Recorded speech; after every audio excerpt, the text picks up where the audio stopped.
तेबे दर्शक बंधु टीम इंडिया किंवदंती बैट्समैन विराट कोहली का बैट ऑस्ट्रेलिया रे संपूर्ण नीरव हो जाइछि।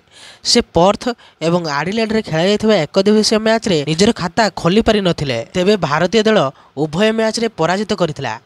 एडिलेड रे खेला जायथिबा द्वितीय मैच रे विराट कोहली शून्य रे आउट होइथिले। परे से जणे ऑस्ट्रेलिया खेलाणी को एपरि किछि कहिथिले जहा फल से मध्य शीघ्र पैविलियन फेरी जाइथिले। तेबे एहार वीडियो सोशल मीडिया रे भाइराल हेउछि। दर्शक बंधु द्वितीय दिनिकिया ऑस्ट्रेलिया इनिंग समय अधिनायक मिचेल मार्श को विकेट पतन पर ओपनर ट्राविस हेड सतर्कतार सहित खेलुथिले।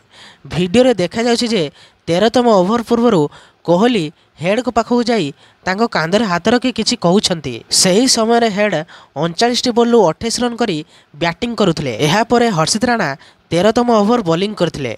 हेड ओभर द्वितीय बॉल एक भूल शॉट खेली एवं कोहली तांकर कैच नेबार कौनसी भूल करि नथिले। तेबे हेड 40 बॉल 28 रन करी आउट होइथिले, जेउथरे गोटिए चौका एवं गोटिए छक्का शामिल थिला। तेबे पर्थ रे खेला जायथिबा प्रथम मैच रे हेड विशेष किछि करि पारि नथिले, मात्र 8 रन करिथिले। तेबे मैच समय कोहली हेड को कौन कहिथिले ता एबे भी रहस्य रहिछि, किंतु एहार प्रभाव पड़िया परि मने होउथिला एवं हेड तांको विकेट हराइथिले। तथापि भारत एथिरे कोनोसी लाभ पाइला नहीं।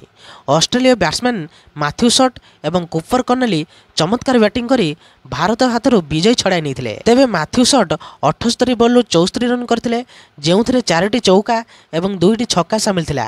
कूपर कर्नेली 53 बॉल अपराजित 61 रन करथिले, जेउथरे 5टी चौका एवं गोटिए छक्का शामिल थिला। सेही परि मिचेल ओवेन 23 बॉल द्रुत 36 रन करथिले, जेउथरे 2टी चौका एवं 3टी छक्का शामिल थिला। तेबे एही परि ऑस्ट्रेलिया 46.2 ओवर रे 8टी विकेट हराई 265 रन लक्ष्य हासिल करथिला। तेबे एही भली प्रकार वीडियो देखै पई आपण माने एही चैनल को सब्सक्राइब कर दियंतु, कारण एही भली प्रकार वीडियो आपण माने एही चैनल देखै को पाइबे। तेबे रहिली जय श्री राम।